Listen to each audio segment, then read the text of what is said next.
Isang mapagpalang araw po sa ating lahat. So, ayun po, may nagpatawas po.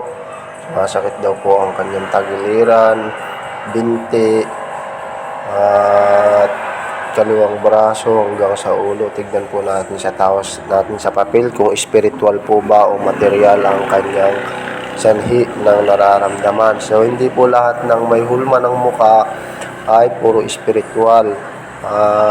Marunong din ho tayo tumingin o dapat alamin din natin ng sigurado kung pang doktor ba o pang manggagamot ang kanyang sakit.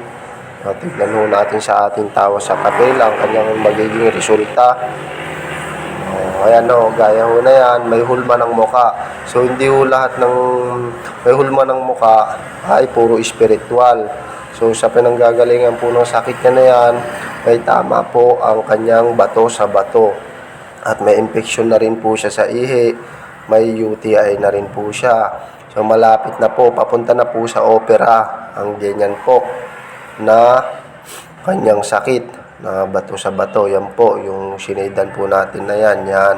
Yan po ay sanhi na ng papunta sa opera.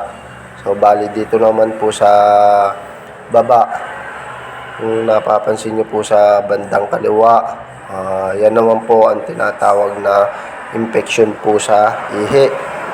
So, ayan po. Dapat to marunong din tayong tumingin lang pang doktor na sakit. Hindi ho, puro pang spiritual. Hindi naman po lahat ng sakit ay na babate, nakukulam o nababarang. Yan po ay infection sa ihi. Yan, yung sinedya natin ng bilog na yan. So, bali na sa taas po, bato sa bato po yan. At may UTI infection sa ihi. God bless po sa atin lahat.